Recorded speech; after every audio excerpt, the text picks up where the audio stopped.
आज हमारे पॉडकास्ट में आए हैं हमारे सीनियर कोच, जिनसे मैं काफ़ी दिनों से सोच रही थी कि आप लोगों को मिलवाऊँ, क्योंकि मेरे वीडियो पोस्ट आप देखते हो ना, हेल्थ का मैं डाल रही हूँ आजकल। तो मुझे उस जगह पर ले जाने के लिए माधुरी मैम है, और माधुरी मैम के कोच हैं अंबाराम जामरिया सर। तो आप लोग उनसे मिलकर काफ़ी खुश होने वाले हैं, क्योंकि हम सब रोज़ उनसे कुछ ना कुछ नया सीखते। हो सकता है आज आप लोग भी कुछ सीखें। चलिए मिलते हैं सर से। आशा करता हूँ कि आप सारे लोग स्वस्थ होंगे, मस्त होंगे।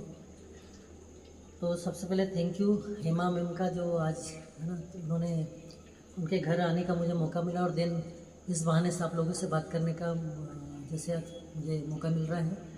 तो मैं भी थोड़ा सा आपको बता देना चाहता हूँ कि मैडम, जैसे सबसे पहले मुझसे पूछा कि सर थोड़ा सा हेल्थ के बारे में आप बताइए, और एक मैम ने मेरे से क्वेश्चन किया था जब मैं आया था कि वेलनेस कोच सर, जैसा आप वेलनेस कोच बोलते हो, तो एक डॉक्टर और वेलनेस कोच में क्या अंतर है। तो मैं बता देना चाहता हूँ कि देखिए, डॉक्टर और वेलनेस कोच में सबसे बड़ा डिफरेंस ये है कि एक वेलनेस कोच ही होता है जो आपको डॉक्टर के पास जाने से बचाता है। डॉक्टर गलत नहीं है, लेकिन डॉक्टर का काम अलग है और वेलनेस कोच का काम अलग है। दोनों का काम अपनी अपनी जगह दिखता एक जैसे ही है, लगता एक जैसे ही है, लेकिन थोड़ा सा डिफरेंशिएट है।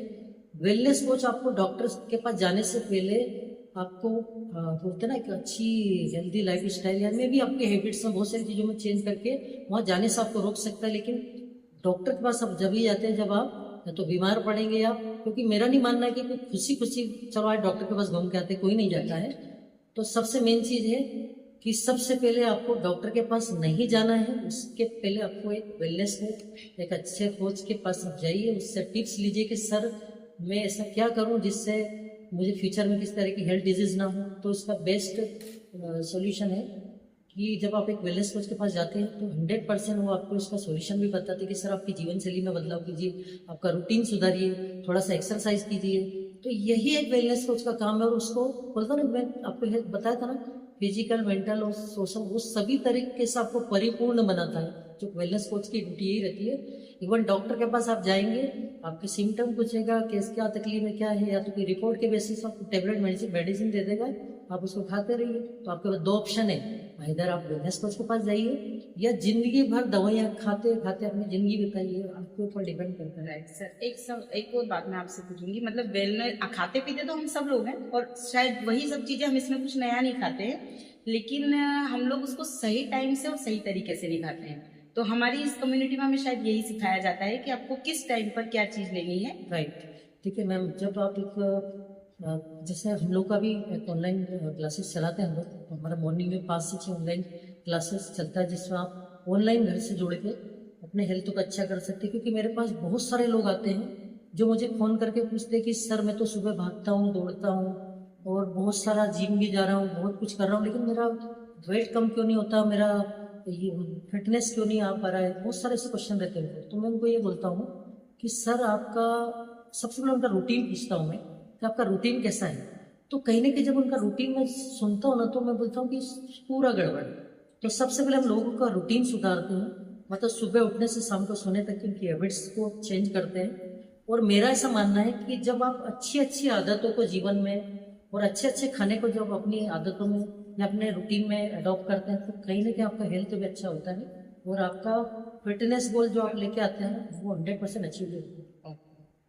और सर एक और चीज़ मैं ये कहना चाहूँगी कि जैसे कुछ लोगों का कहना है, जैसे हम लोग जाते हैं काफ़ी लोगों को, जब हम उन्हें सजेस्ट करते हैं कि आप ये लो, इससे आपका वेट ठीक होगा, आपका हेल्थ ठीक होगा, तो वो मोस्टली ये कहते हैं कुछ नहीं है, ये तो हम लेंगे तब तक ठीक रहेगा, उसके बाद फिर हमारा इंक्रीज हो। देखिए मैडम, थैंक यू, आपने अच्छा क्वेश्चन लगा मुझे ये सुन के। देखिए मैं एक चीज़ बता रहा हूँ, मैंने आपको बोला ना कि एक कहावत है कि जब तक किसी को ठोकर नहीं लगती वो ठाकुर नहीं बनता है। तो ये बहुत कम ऐसे लोग रहते हैं जिनको ये चीज़ें इतनी इजीली समझ में आती है। आपने बोलते ना, बोलते सभी है, हम सबको बोलते ना, जैसे एक एग्जांपल देता हूँ, बच्चे स्कूल में पढ़ते तो टीचर सिखाता सभी को है, लेकिन सारे टॉपर नहीं बनते, उसमें टॉपर 2 ही बनते हैं। तो ये पूरा खेल इधर है, ये जो है ना इधर का मेंटल दिमाग का खेल है। क्योंकि इसको लोग क्या कर सोचते हैं कि ठीक है, चल रहा है, होगा, करेंगे, हो जाएगा, अपने से कर लेंगे। लेकिन मैं उन लोगों को मैसेज देना चाहता हूँ कि ऐसा मैं भी सोचता था। मैंने भी करीब 12 लाख रुपए खर्च किए हैं मेडिकल में। मेरे 3-4 साल में बहुत सारे हेल्थ चैलेंजेस थे, और ये चीज़ मुझे बोलता ना, मैंने बोला ना कि जब तक ठोकर नहीं लगता ठाकुर नहीं बनता है। तो ये चीज़ें मुझे वो कैसे लगे ना, तब समझ में आई कि हेल्थ क्या है और क्यों कम्युनिटी अच्छा है, कि क्यों एक वेलनेस कोच अच्छा है।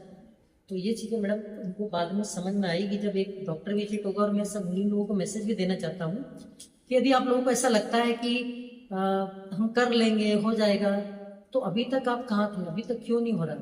और यदि आपको फिर भी लगता है कि हम कर लेंगे, तो मैं रिक्वेस्ट करूँगा, यदि बहुत सारे लोगों को लगता है कि ये जैसे हेमा मैम ने बोला कि हम बताते हैं लोगों को, बहुत सारे ये करते हैं, तो मैं आपको सिंपल एक ये देता हूँ, मतलब एक हिंट देता हूँ, या मैं भी आपको एक थोड़ा सा टास्क भी देता हूँ कि आपके पास जब भी फ्री समय मिले ना, आपके आस पड़ोस में जो भी कहीं अस्पताल होगा, सिर्फ एक ऐसा घूम के आ जाना। मेरा मानना है कि कोई जाता तो नहीं, पर एक जस्ट घूम के आ जाना।